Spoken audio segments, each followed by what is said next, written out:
Ja, so schön sind ihr da. Yes, so schön sind ihr da. Nehmt Platz. Sehr gut. Nathan ist auch dabei. Willkommen zurück in der Schweiz. Yes, danke vielmals. Guten Morgen zusammen. Guten Morgen. Schön, da zu sein. Das hält mich um. Jawohl. Ist der Hammer. Schön, euch hier zu haben. Danke. Du bist ein Urgestein im ICF Basel eigentlich. 2006 schon da. 2006 auch Jesus kennengelernt. 2012 haben wir geheiratet. Und du bist der Nathan, right? Richtig. Hä? Und der Samuel ist oben im Milky Way. Genau. Was für eine Nummer hat er? Das vergisst ich auch immer wieder. Also ihr seht es dann, wenn wir ihn holen, wenn er auch dabei sein will. Dann geht es auch immer so. Genau, hey, 2006 bist du zum Glauben gekommen und hast dann schon bald die Vision gehabt, einmal Missionsarzt zu werden. Und vor 2 Jahren sind wir dann endlich auf Peru ausgewandert, nachdem du dann deine Ausbildung als Chirurg abgeschlossen hast.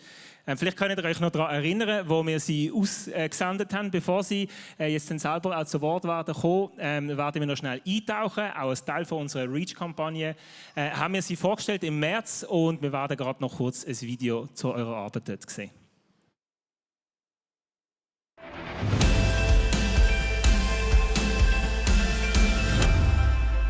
Hallo liebe Freunde vom ICF, wir sind Familie Steffen in Peru. Wer bist du? Nathan. Der Nathan. Und du? Ich bin Samir, ich gehe schon im Kindergarten. What? Ich bin Claudia. Und da innen ist noch einer, den wir noch nicht wissen, wie er heisst. Wir leben jetzt schon bald 2 Jahre hier in Peru. Wir sind 2020 ausgereist und arbeiten hier bei einem Projekt, das heisst Dios Pisuyana. Zu dem erzählen wir euch in kurzem noch mehr. Wir waren vorher im ICF, zeitlang im ICF Basel, zeitlang auch im ICF Basel-Lang. So sieht es aus, Kurawasi. Gerade in der Regenzeit ist es ziemlich matschig überall. Und ich habe jetzt den Sammy in den Kindergarten gebracht und gehe jetzt selber arbeiten. Dr. Lukas bei der Arbeit. Jetzt geht es zur Visite. Das machen wir Morgen, genau. jetzt gehen wir Visite machen, gehen wir da ins 102.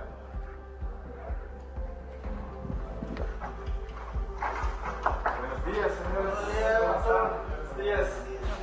Señor Trinidad, ¿cómo está? Buenos días. ¿Cómo se siente hoy? Du bist ja jetzt 2 Jahre fast oder über 2 Jahre in Peru. Was macht die Arbeit hier in Peru für dich so besonders? Ja, dass man den Leuten wirklich helfen kann, die wirklich Hilfe brauchen. Und dass man weiß, wenn man ihnen nicht hilft, dann hilft ihnen wahrscheinlich keiner. Und der Andrang ist gross, die Not ist gross, weil das Gesundheitssystem im Land ist eine Katastrophe.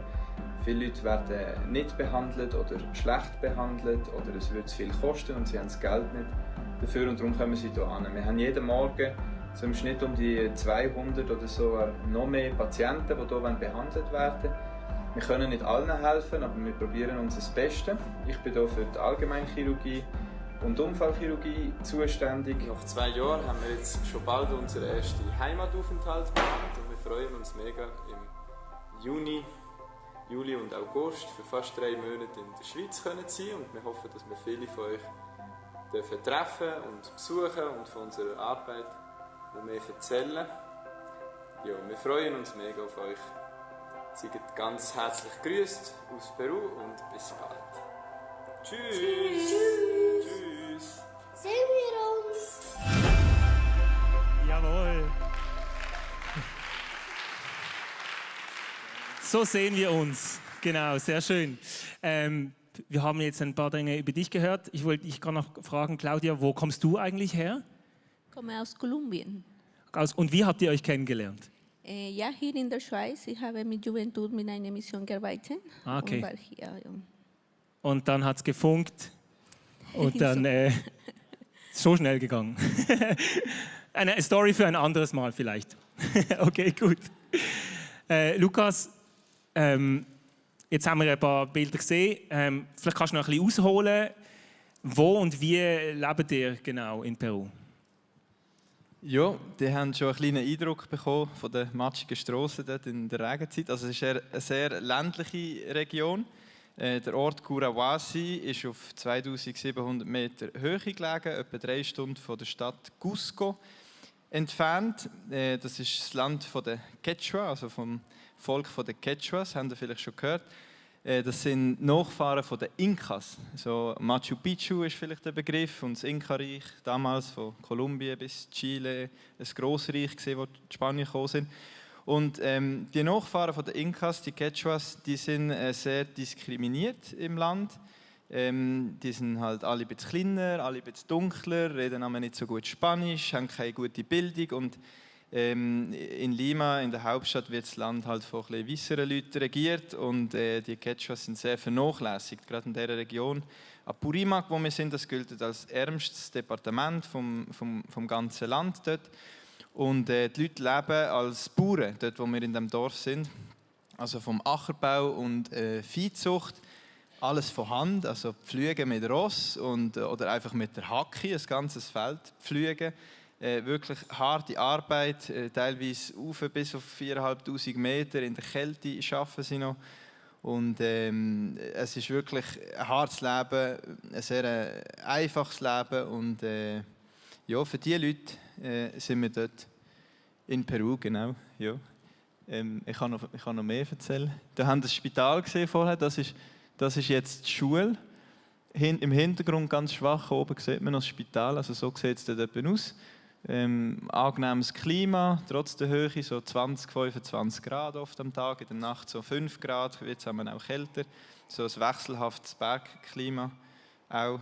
Und genau, wir arbeiten dort bei Dios Bisuyana. Ja. Und wie läuft denn das? Also das ist eben, da hat es Bauern, die machen alles von Hand und die haben so ein High-End-Spital dann dort. Jetzt auch ihr als Familie, von was lebt ihr? Ja, von euch. wir leben von Spenden. In Winterthur, Schweizerische Missionsgesellschaft, dort sind wir regulär angestellt, also auch mit AHV und Pensionskasse. Und Spenden in der Schweiz von Privatpersonen fließen zu der SMG und die SMG tut die für uns verwalten und tut uns jeden Monat quasi einen Lohn auszahlen von diesen Spenden. Und ich möchte an dieser Stelle einfach auch ganz herzlich Danke sagen an euch alle, weil ihr habt uns von Anfang an unterstützt bei dieser Vision, ihr habt uns ausgesendet, ihr habt uns gespendet, ihr haltet uns am Leben dort quasi. Und auch mit dieser Reach-Kampagne jetzt, also es ist einfach unglaublich, wie viel Geld dort zusammengekommen ist, was dort zustande gekommen ist. Das bezeugt einfach eure Grosszügigkeit und das zeigt auch, dass wirklich das Reich Gottes, wo wir ja jetzt das Thema haben in dieser Serie, für viele von euch ein Herzensanliegen ist. Und wenn man das auch zeigt mit so grosszügigen Spenden, dann meint man es wirklich ernst. Ja. Also Hut ab und echt Respekt für was ihr hier zusammengelegt habt und einfach herzlichen Dank für eure Spende und Unterstützung. Ja. Der Ralf sagt ja immer,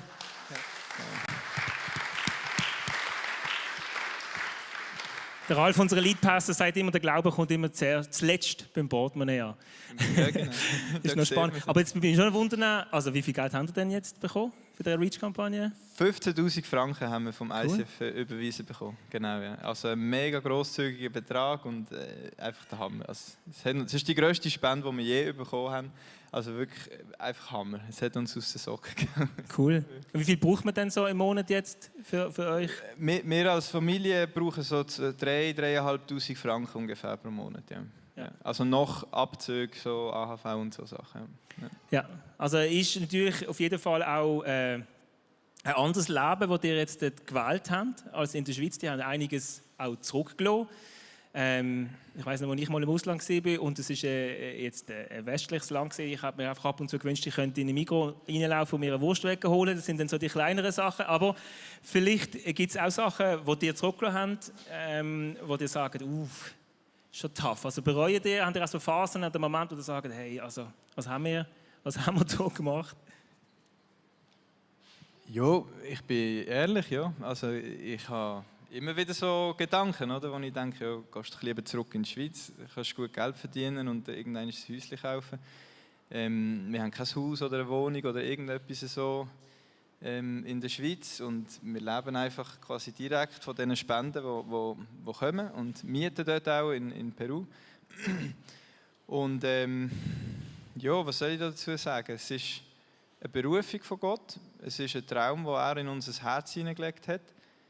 Es ist ihm sein Auftrag für uns und das zu wissen, dass man das tut, das ist schlussendlich viel grösser, als sich irgendwelche Träume und Reichtümer oder irgendetwas zu erfüllen, was man hier in der Welt haben kann. Oder? Wenn man weiss, Gott hat uns hier angerufen und Gott will durch uns ein Zeichen setzen an diesen armen Leuten dort, die sonst eigentlich so vergessen sind von der Welt. Und das einfach zu wissen, ja, das erfüllt uns, oder? Ja. So wie ist das Römer 12, wo es heisst, sie gibt ein lebendiges Opfer, oder?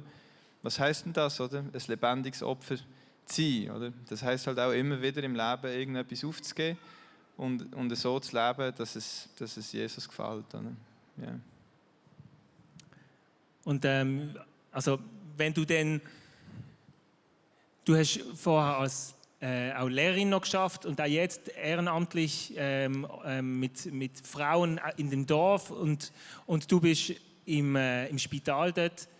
Ihr begegnet jeden Tag auch Leid oder eben auch Armut. Dann ist es wie eine Erinnerung dann für euch, warum ihr hier seid und warum ihr das macht, was ihr macht, oder ist es dann so, ich muss hier weg?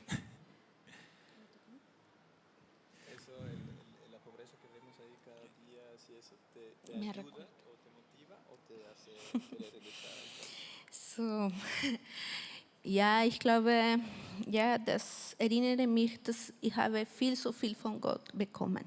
So eine Familie, so seine Liebe. Und andere haben nicht so viel wie uns. Und ja, jeden Tag ich sehe draußen in meinem Fenster, ich sage, wow Gott, wir haben hier eine Mission. Vielen wollten dir kennenlernen und das ist mein großes Geschenk von Gott und ich wollte das teilen. Wow. Habt ihr den Titel gewählt von der Message heute, wie heißt es? Wahren Reichtum erkennen? Nicht? Okay, warte mal. Aber okay, ja, ich dachte nur, weil du jetzt noch gesagt hast, dass es wirklich dann erfüllend ist, in Gottes Weg zu laufen. Oder wir sind in der Serie Kingdom Come, oder? Dein Wille geschehe, dies Reich soll kommen.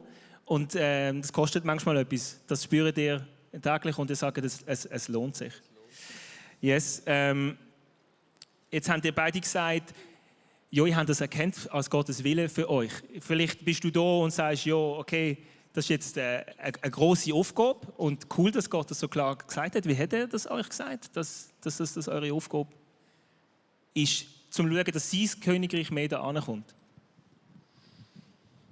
Ich weiss, das haben wir alles nicht geplant. Aber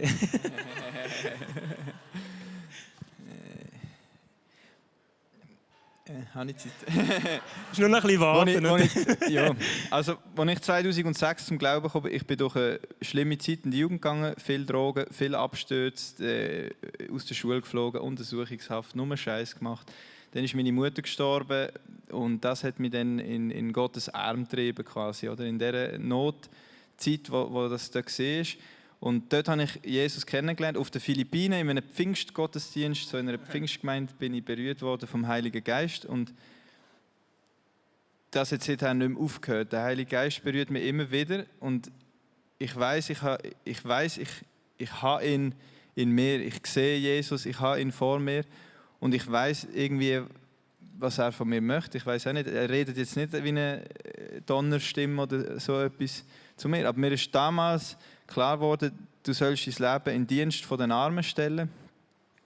Und ich habe mich dann irgendwie auch ein Stück weit selber entschieden, als Arzt das zu machen. Oder? Stark, das ja. ist nicht so klar gewesen, Gott, du musst jetzt Arzt werden und auf Peru gehen. Wie es genau aussieht. Ja, genau. Ja. Sondern mehr so ein allgemeines Gefühl. Und habe ich gesagt, doch, ich will Missionsarzt werden und für die Armen mein Leben investieren. Ja. Und dann habe ich mich auf den Weg gemacht, angefangen Medizin zu studieren, angefangen mich ein bisschen umzuschauen, Entwicklungsländer, habe mich interessiert für Kolumbien, für Südamerika, Spanisch gelernt, habe Reisen gemacht, habe meine Frau kennengelernt. Auch ich will mal hier hingehen als Missionar, ich will eine Frau, die auch den Traum hat. Oder? Und Claudia hat dort auch schon bei Jugend mit einer Mission geschafft, mehrere Jahre, und auch den Traum gehabt, für die Armen etwas zu machen und ihr Leben so zu investieren. Und so haben wir uns kennengelernt und das hat gepasst. Und wir haben das beide einfach gewusst, das ist das, was Gott in unser Herz gelegt hat. Ja. Das wäre jetzt meine nächste Frage gewesen, aber du hast es gerade beantwortet. Sorry. Oder, nein, das hat mich einfach interessiert. Und wenn man sich kennenlernt und dann hat ein Partner davon eine große Vision und vielleicht hast du sie selber nicht, aber bei dir war es so, du wolltest auch, hast gewusst, Gott hat dich berufen, so etwas zu tun, bevor du ihn kennengelernt hast. Okay. Ja, genau. Ich habe 5 Jahre in Kolumbien als Missionar auch gearbeitet, mit Jugend mit einer Mission. Ja. Und ja, das war klar. Ich wollte einfach mit meiner Karriere irgendwo helfen und Gott, Dienst. Und jetzt macht ihr eine spektakuläre Arbeit, würde ich mal sagen, jetzt für uns eben, wenn ich von Wurstwecke in dem Mikro erzähle, das, was ihr jeden Tag antrifft, dieses Leid und wo ihr einen Unterschied macht, das ist krass. Aber euer Leben ist ja nicht nur spektakulär, ihr habt auch vielleicht einen Konflikt mit Nachbarn, ihr habt vielleicht auch Papierkram auszufüllen, ihr müsst Windeln wechseln und so weiter. Wenn du magst, es würde mich das interessieren von dir. Du kannst vielleicht noch nachhelfen oder übersetzen. Wie sieht Gottes Wille tun, sein Reich, das kommen soll? Wie sieht das aus in eurem Alltag, wenn ihr nicht gerade Leben rettet? Ja, gute Fragen. So, yo pienso que ich kann in Spanisch besser nachher kann übersetzen. Ja, das ist gut. So, necesito, mamá está siempre en casa, ¿no? Y después viene papá, vienen los niños, vienen los vecinos y todos piensan que mamá está bien, ¿no? Claudia está tranquila. Y todos saben, ¿no? Porque tiene una respuesta con amor. Pero cuando no hay paciencia, cuando no hay ganas, cuando estás enfermo, solo en el cuarto junto a Dios traigo el reino de Dios primero a mi vida. Genau. Habt ihr verstanden? Patientin? Ich habe einfach mal genickt, aber du musst jetzt übersetzen. Nein, also ich meine, klar, sie ist daheim, oder? Es sind Kinder, es gibt zu tun, oder? Du bist den ganzen Tag busy und du bist gestresst, du hast vielleicht nicht gut geschlafen, du hast keine Geduld mehr, du magst nicht, noch kommen noch die Nachbarn klopfen, wenn irgendetwas und so weiter. Und, man muss einfach immer wieder auftanken und Claudia sagt, du musst in dein Zimmer gehen und auf den Knien einfach die Gegenwart, oder nicht auf den Knien, sie ist jetzt auch schwanger, sie ist auch, kann am Sitzen sein. Nein, einfach immer wieder allein die Gegenwart von Gott suchen und erleben und dort wieder sich erfüllen, zum können gehen, oder? Ja. Krass, ja. Y es ahí donde te llenas para ir y presentarte afuera y escuchar quizás Dios quiere hacer algo aparte. Por ejemplo, con la chica que nos ayuda en casa un día, estaba súper mal y yo, ¿qué pasa? ¿Qué pasa? Y Dios pone en mi corazón, habla con ella. Y ella dice, no tengo motivo de vida, me quiero morir, no sirvo para nada. Finalmente estábamos orando y recibiendo de Dios nuevas fuerzas. Genau, in diesen stillen Zeiten mit Gott wird man wieder erfüllt, oder, vom Heiligen Geist und nimmt das mit und ist nachher im Alltag ist man quasi einfach normal präsent, macht seine Arbeit, seine Aufgabe, alles, was halt ist. Aber innerlich ist man sensibel für Nöte von anderen zum Beispiel oder einfach was gerade so abgeht, wenn jetzt irgendein Nachbar kommt, kann klopfen oder zum Beispiel eine, die uns hilft im Haushalt daheim, Claudia dann registriert, die ist irgendwie anders, bedrückt und so, hat sie angesprochen und die hat dann ihr Herz ausgeschüttet, sie können beten zusammen und einfach so sensibel sein, auf was einem der Heilige Geist quasi dann zeigt in der Begegnung mit anderen Leuten im Alltag. Einfach. So stark, hey. Danke. Wer hat den Lou im Youth Planet kennengelernt, vielleicht so 2006? Ist noch irgendjemand da? Da hinten hat es noch ein paar. Also die ihn noch kennen, ich habe gerne noch ein Foto gefunden, aber es ist mir nicht gelungen leider. Du hast ein bisschen jetzt von deiner Story erzählt. Ich habe das gar nicht mehr so genau auf dem Schirm gehabt, aber wenn ich dich kennengelernt habe, du hast immer am meisten Scheiß gemacht in diesen Camps. Er hat so viele Streiche und Sachen, er hat die besten Ideen gehabt, es war so witzig gewesen. Und jetzt habe ich trotzdem fragen. Zuotz. Was? Zuotz. Im Zuotz, genau. Womark. Dann haben wir noch Leute getauft bei minus 20 Grad draussen. 5 Minutes of Fun. Es gibt viele Storys, ja. Und das hat mich auch immer fasziniert. Und ich habe das so cool gefunden. Du hast so viel Spaß auch verbreitet. Jetzt eben so «Dein Reich komme, dein Wille geschehe». Das klingt nach Serious Business.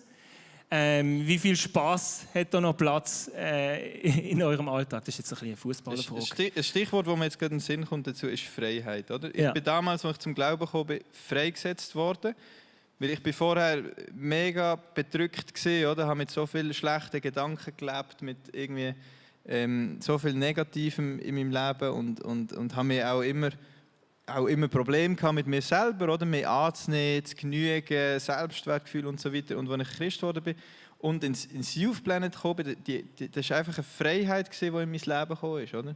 Frei zu sein, mich auszutoben, zu sein, wie ich bin und trotzdem zu wissen, du bist angenommen.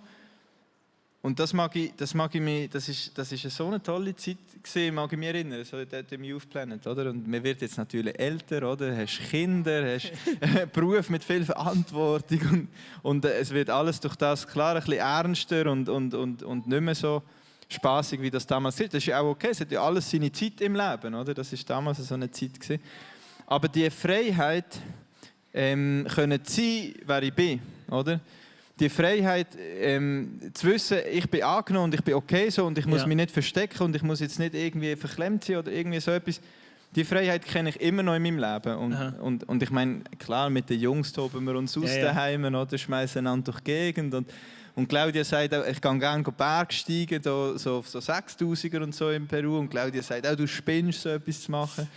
Und das sind auch Sachen, wo ich mich austoben kann halt irgendwie. Ja. Aber ich denke, das grundsätzliche Stichwort zu diesem Thema ist einfach Freiheit. Ja. Jetzt habt ihr euch vorher noch bedankt, wie wir sozusagen auch Königreich bauen, zum Beispiel in Form von dieser Reach-Kampagne, wie wir das finanzieren. Wir können Teil sein und wir können das auch weiterhin. Es werden ja nachher auch noch da vorne sein am Stand. Man kann sicher mit euch noch reden, wie man auch sonst euch vielleicht auch regelmäßig unterstützen kann. Aber wie sieht das jetzt für uns aus? Oder? Jetzt haben wir vielleicht einmal so eine Überweisung gemacht. Wie können wir denn morgen, jetzt am Montag, in der Schweiz, an unserem Arbeitsplatz, wo wir immer sind, Schule, daheim, Familie, mehr Gottes Reich erleben oder eben selber bringen? Wie denkt ihr, sieht das aus? Kann das aussehen? Ja, wir müssen alle auf Peru auswandern. Hast du schon gedacht? Das ist der einzige Weg? Nein. Aber überlegt es euch, wir brauchen zum Beispiel Producer unbedingt im Radio-Fernseh-Team, oder? Dort fehlt es einfach an Leuten und an guten Leuten. Oder? Wir haben 8 Radiostationen, wir haben ein Fernsehstudio dort. Es hat mega tolle Sachen und Equipment und alles, Kameras und alles krass. Und es hat einfach, wir haben keine Leute, die dort kompetent sind, um das Zeug auch zu brauchen. Also wenn sich jemand angesprochen fühlt. Auch im Spital. Ja, auch im Spital, oder? Jetzt Gabe und Rahel kommen. Wir freuen uns mega auf unsere Freunde. Weil ich weiss noch, allererste Mal 2006, als ich ins ICF reingelaufen bin, der Gabe hat mich willkommen geheißen, hat mich in die Gruppe reingenommen. Und er war immer ein mega guter Freund in dieser Zeit, Small Group zusammen und so. Wir freuen uns mega, dass sie kommen. Und ja, egal was du für einen Beruf hast, wir können alles brauchen dort, in der Verwaltung, als Handwerker, in der Schule, als Lehrer, als Pastor, es hat so viel Nöte dort. Überlegt es euch, ist vielleicht ein Ruf von Gott, irgendwie doch in ein anderes Land zu gehen, in die Mission, auch wenn es nur 3 Jahre sind oder vielleicht länger? Wer weiß, oder? Wäret ihr bereit, auch nur schon diese Frage sich mal zu stellen, wäret ihr bereit, hier alles aufzugeben, euren Job zu kündigen und das Haus zu verkaufen und zu kommen? Auch wenn ihr das nicht müsst machen oder es Gott nicht von euch erwartet, sich mal zu überlegen, wäre ich bereit, das zu machen? Und wenn nicht, könnt ihr uns unterstützen, einfach mit Spenden und mit Gebet und haben so Teil an unserem Werk. Aber jetzt auf eure Werbung machen, zurück zu deiner Frage. Die hier bleiben und jeden Montag neu zur Arbeit gehen. Ich glaube, das, was Claudia vorher gesagt hat, einfach in Verbindung sein mit dem Heiligen Geist, oder? in Verbindung sein mit dem Gott und zu spüren, was ist dran im Moment und so diesen feinen Impuls zu folgen. Oder wenn man jetzt so man hört das so fein oder hat das Gefühl im Kopf, ich sollte vielleicht mit dem reden oder dem wieder mal anrufen oder das in Angriff nehmen oder das aufhören. Ich glaube, so ist, wie das Königreich von Gott wächst. Oder? Weil das Königreich von Gott ist dort, wo die Liebe von Gott präsent ist, oder? Wo die nächste Liebe von Gott präsent ist, wo die Haltung zum Leben, zu den anderen Menschen präsent ist. Dort ist das Königreich von Gott, oder? Und dort regiert er. Und das kann überall sein, jederzeit, an jedem Ort, egal wo man ist. Oder? So stark, danke vielmals. Krass, mit welcher Autorität du natürlich auch uns herausfordern kannst. Das finde ich auch geil, dass du das machst. Finde ich wirklich super. Da sind wir oft ein bisschen demütig, aber es sind wirklich auch Vorbilder in Hingabe. Und das ist mega stark. Yes, wir wollen jetzt zusammen noch für euch als ganze Familie beten. Und nachher würden wir auch noch gerne, dass ihr uns sagt, auch eben einfach auch vielleicht mit dieser Weisheit oder dieser Erfahrung, was wirklich einen Wert hat, den ihr entdeckt habt, wenn man im Willen von Gottes läuft, dass man einfach am richtigen Ort ist, dass wir das dürfen als Kirchen und auch als Individuen erleben. Aber wir wollen auch, dass wir euch sagen, stehen wir doch alle zusammen auf. Im Livestream stand mit uns zusammen auf. Als Zeichen dafür, dass wir auch körperlich bereit sind, um etwas zu geben. Du darfst auch deine Hand hier ausstrecken zu ihnen. Ich mache da ein bisschen Platz. Und dann bete ich einfach repräsentativ für uns als Gemeinde, für euch. Und danach können wir das noch umdrehen.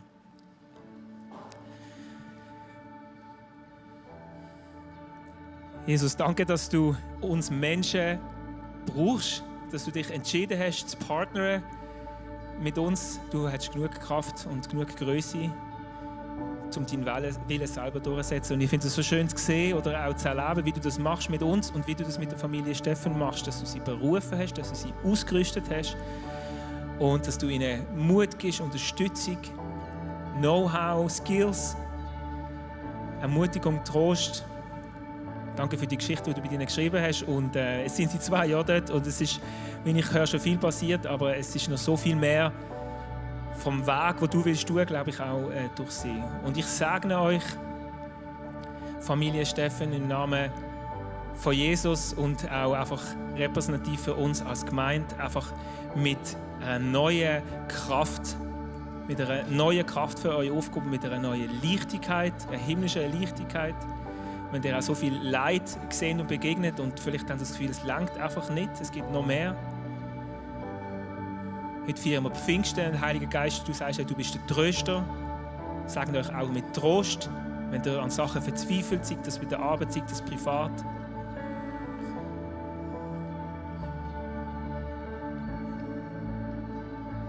Und wir glauben einfach für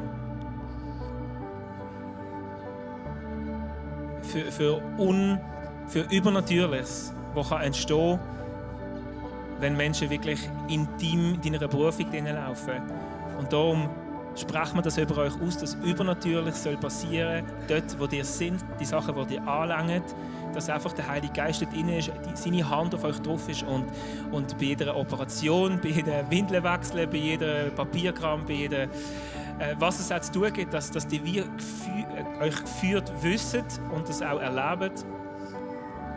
Und das ist einfach ein neues Level von Einfluss an diesem Ort, lokal, an diesem Spital, einfach von euch ausgeht. Und ihr macht vielleicht noch das Gleiche, aber es ist wie so ein neues Level von Signifikanz oder von Einfluss, wo Gott euch geben kann, weil ihr einfach so treu hier jetzt auf der Bühne, aber eben auch auf den Knien im Zimmer ihn suchen und sagen, dein Wille geschehe, dein Reich soll kommen. Amen.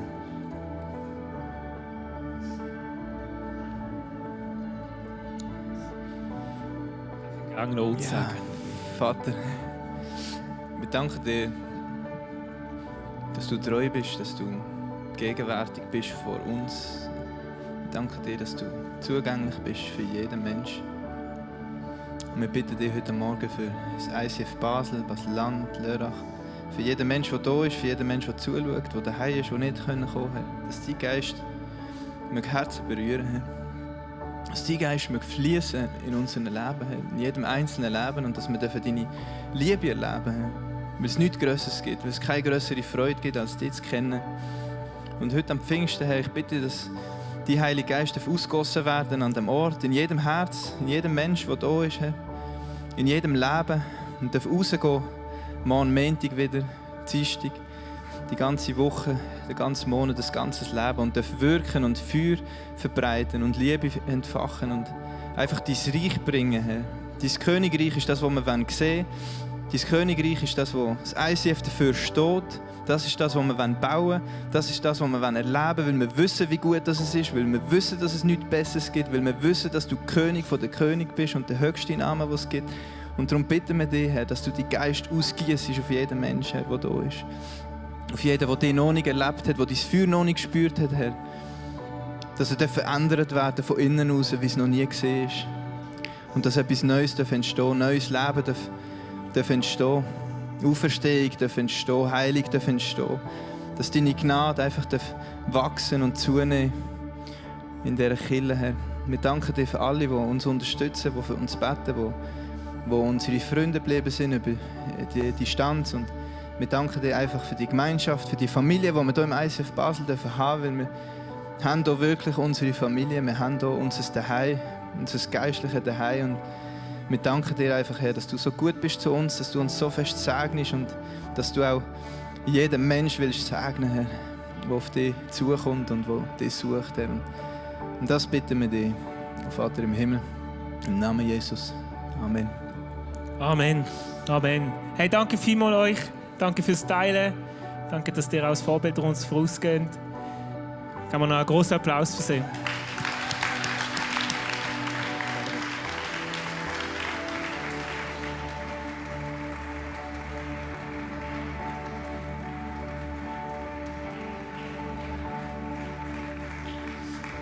Wie gesagt, Sie werden nachher nach vorne an einem kleinen Stand sein, können Sie noch direkt ansprechen. Hey, jetzt haben wir noch mal Zeit,